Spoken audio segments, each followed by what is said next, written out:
Welcome back to the Drunk on Writing Stephen King dissection series, brought to you in part through the patronage of Ariya Norinth. Today, we're wrapping up our little tiny mini-series of episodes dedicated to King's 1982 novella collection, Different Seasons, with an in-depth look at the book's final entry, The Breathing Method. Remember, if you enjoyed this episode, or if you enjoyed this little tiny mini-series, or if you enjoyed the Stephen King series as a whole, please be sure to subscribe to the channel. Please like this episode. Please comment below. Please share it. Please tell your friends. Please do whatever you feel like doing with the video, because I really just don't really care unless you're like, steal it. Please don't do that. And head on over to drunkonwriting.com where you can get far more episodes far more often. Now, The Breathing Method.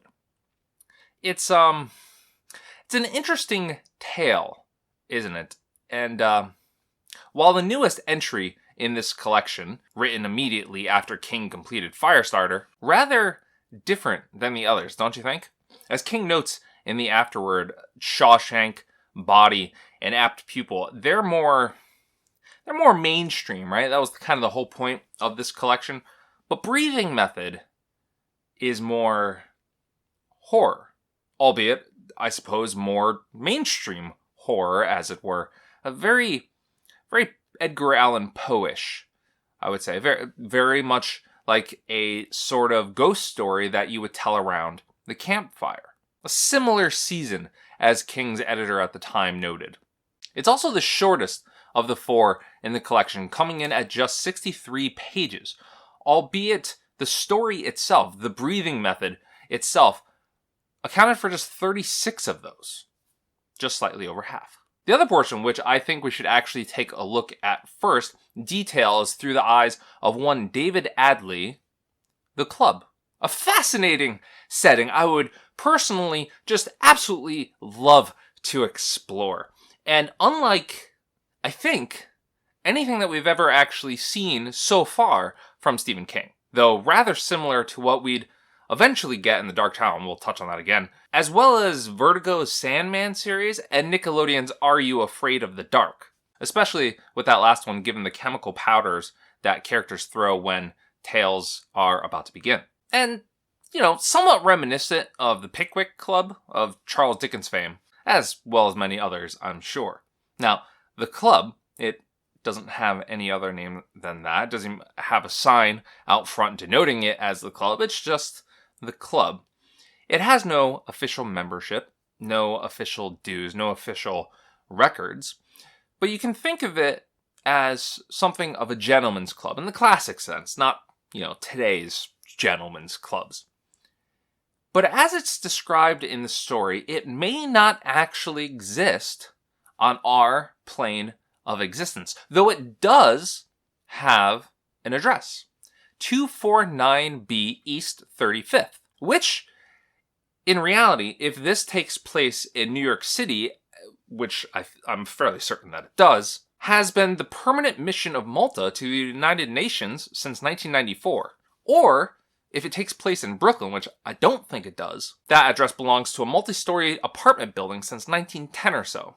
Though there is no B entrance at either. And it doesn't really matter because that was just one of the entrances to the club. And once you're inside, down a mahogany paneled hallway through double doors standing 3/4 of the way open on their recessed tracks, you'll find a library cum reading room cum bar, a dark room in which occasional pools of light gleamed, reading lamps. And given many of the books inside the club seemingly can't be found anywhere else and include long-lost works of seemingly popular authors, one would be inclined to read just as much as humanly possible, right? Of the more peculiar examples we're given, the titles include 20 Cases of Dismemberment and Their Outcomes Under British Law, Pet Cases, a scholarly legal tome dealing with the law's treatment of cases which bore in some important respect upon pets. Everything from house cats that had inherited great sums of money to an ocelot that had broken its chain and seriously injured a postman, and so on. The room's most notable feature, however, may perhaps be its hearth. A fireplace big enough to broil an ox whole, with a brawny stone arch curved over it. This arch was broken in the center by a keystone which jutted out slightly.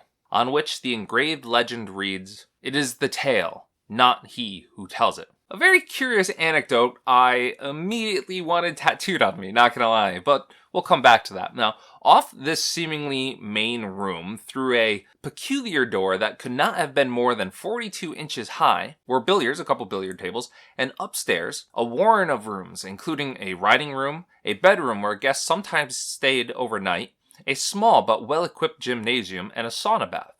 There was also a long, narrow room which ran the length of the building and contained 2 bowling alleys. And that's only the beginning. And as Stephen says, upstairs, a man could become lost. In fact, men have become lost. Sometimes it seems to me that they go on for miles. Rooms and corridors, and entrances and exits. Certainly reminiscent of the Dark Tower, no? The gray-eyed Stevens, we should note, by the way, is the closest thing that the story has to an antagonist, though he's really, I don't know, let's call him a staff member, should we? He sands the stairs during the winter. He holds the door for the guests. He takes their coats. He tends the bar, most notably serves brandy in the midst of the most popular tales, and, as King notes, has a faint Brooklyn accent, but in spite of that, he is as brutally correct and as cuttingly punctilious as a third-generation English butler. His reserve is part of his often maddening charm, and Stephen's small smile is a lock and latch door. He also may be older than he looks, much, much older. And don't you dare ask him about the club or any of its nuances, because he only asks one thing of those in attendance, that a tale be told. And while it happens most Thursdays at the club, there is only one that seems to have any actual importance. The Christmas tale, told the Thursday before Christmas, which also happens to bring out the largest attendance to the club. That's the only one that actually seems important to the story, important to the club, important to Stevens. As Stephen notes in the story, many tales have been spun out in the main room, Mr. Adley, tales of every sort, from the comic to the tragic to the ironic to the sentimental. But on the Thursday before Christmas, it's always a tale of the uncanny. It's always been that way, at least as far back as I can remember. A little hint of Grady in The Shining there, huh? But the breathing method is one of those Christmas tales. Only 2 others are mentioned within the novella, the first of which is described by Mr. Adley as a tale so gruesome that I dreamed of it for weeks afterwards. And Ellen, his wife, who he decides he can't tell the full truth of the club to, for fear that he wouldn't be allowed back in. He doesn't really explain this feeling, but he has it nonetheless. Ellen once looked at me over the breakfast table and asked me why I had suddenly cried out, "His head! His head is still speaking in the earth," in the middle of the night. Kind of frightening. The second, which we're given a little bit more on, I think there's about a page or 2 worth of storyline in there, concludes with this lovely passage. Carruthers had not been mutilated by the blast, at least, Tosman said. It hadn't been what the soldiers of that long-ago war had come to think of as mutilation. Men whose arms had been blown off, men with no feet, no eyes, men whose lungs had been shriveled by gas. No, he said, it was nothing like that. The man's mother would have known him at once, but the map before which Carruthers had been standing with his butcher's pointer when the shell struck, it had somehow been driven into his face. He wasn't a nice guy. It's okay, we don't have to mourn Mr. Map Face Guy. Only one other tale of the many told here. Funny tales, tales of love found and love lost, tales of unease, even a few war stories. Seems like it would have qualified for the Christmas outing.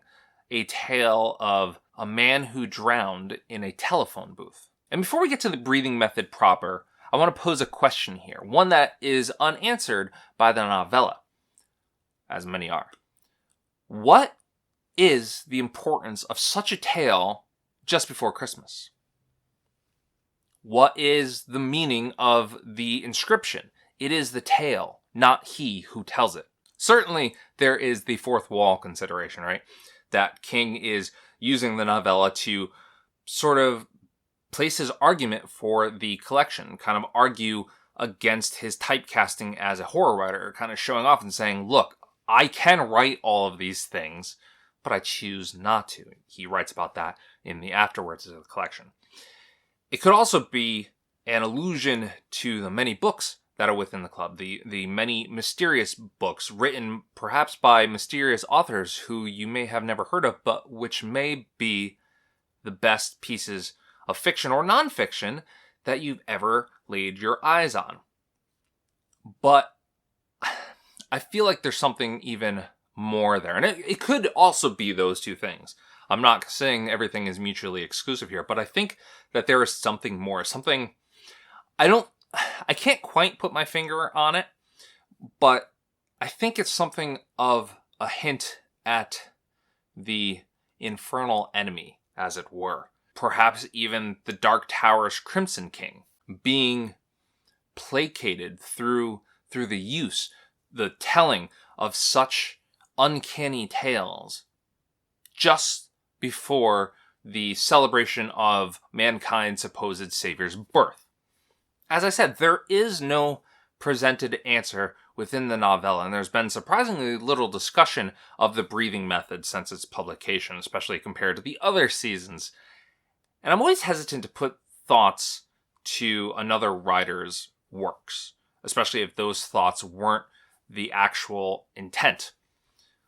But what if these tales, these Christmas tales, told the Thursday before, keep that slithery bump somewhere in those as yet unexplored rooms beyond at bay? Obviously, I heavily gravitated toward the club segments of this novella. I thought that was really cool. I thought it was a great setting. I want to see more of this setting. I love the mysterious nature of it. I like that people just gather around to tell these tales. I think that's really kind of cool. Kind of want to be a member. The breathing method segment itself is much more straightforward and macabre. I compared it earlier to an Edgar Allan Poe tale, and I think that really kind of demonstrates what you're going to get here. But it's seemingly tied to the frame, the club sections, through the snowy Christmas setting. And as the narrator, Dr. Emlyn McCarran, puts it, it is not a tale to be told at Christmas, you would say, although its final scene was played out on Christmas Eve. And yet, while it is certainly horrible, it also seems to express to me all the amazing power of our cursed, doomed species. In it, I see the wonder of our will, and also its horrible, tenebrous power. Because the breathing method is an exploration of the power of love. Now, I'm not gonna lie to you. I was tempted to insert a Back to the Future cutaway right here. You know, the song, that's the power of love. But that is the wrong type of love that is, exemplified in that film. This here, in the breathing method, this is the power of the sort of love that lets you pick up a car that has fallen on an infant, or catch a kid's ankle as it's flying past, or give you the stamina to keep pushing your unborn baby out and give birth despite being decapitated. I'm getting a little ahead of myself, I know. The story centers on Dr. McCarran, obviously, and his pregnant patient, Sandra Stansfield, a name close enough to what her name really was. This was a young woman, white, who stated her age to be 28. She was blonde, slender, and tall for that time, about 5 feet 8 inches. She was quite beautiful, but in an austere way that was almost forbidding. Her features were clear and regular, her eyes intelligent. In short, I, as well as Dr. McCarran, as he readily admits, could have easily fallen in love with her, a fact pointed out during an interstitial back to the members gathered around the hearth as this tale is being told. And especially when you consider the confidence that she exudes, the poise that she exhibits, and the length she goes to be informed, to care for her unborn child, her unborn son, at a time when single mothers were treated as second or third class citizens. Because, of course, the breathing method is also an exploration of social and gender politics. Sandra loses her job. She loses her apartment. She is a societal outcast because she is pregnant, because she is a single pregnant woman, a single pregnant young woman. She loses everything because of her condition, quote unquote condition.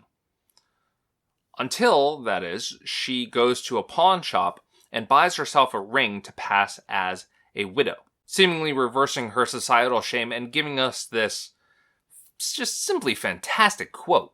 "When I hear cynics say that the days of magic and miracles are behind us, Dr. McCarran, I'll know they're deluded, won't I? When you can buy a ring in a pawn shop for $2 and that ring will instantly erase both bastardy and licentiousness, what else would you call that but magic? Cheap magic." But this story isn't called The Ring or Cheap Magic or even Single White Pregnant Lady. It's called The Breathing Method for a reason. And in case you hadn't figured it out just through the title like I did, or I kind of guessed, or by this point in the story, the titular method is of course what we now refer to simply as Lamaze. In those days, you understand, Monsieur Lamaze was yet to be heard from. Anyone who's gone through the birthing process likely completely understands this method. It's very popular, it's very standard, and it's very, very helpful. Don't just believe me, you can believe my wife in this regard. But McCarran explains it to those gathered around because at that time it was still relatively unknown. It's supposed to help the mother focus her attention on the job at hand and to cope with pain by utilizing the body's own resources, with the mental results even more important. The mother felt she was in some part guiding the process. She felt on top of the experience and on top of the pain. McCarran goes into more details than that, a few pages worth actually, which we don't need to repeat here, but there is one passage that we do have to reference because it has direct bearing on the end of the story.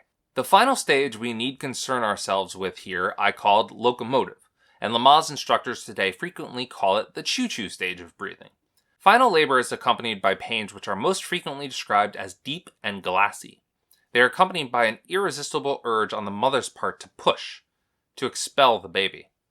The mother, using the breathing method, now begins to take and let out short, sharp breaths between her lips, not filling her lungs, not hyperventilating, but almost panting in a perfectly controlled fashion. All well and good, practiced almost constantly now, but at that time, like I said, almost completely unheard of. Actually putting McCarran at the forefront of his practice, now that I think about it. This is probably a pretty cool doctor, which also makes it unfortunate that the breathing method, most notably that locomotive breathing, is the reason that Sandra meets the grim fate that she does. You know, we're told a few pages before we get to that point that Sandra feels that she's doomed.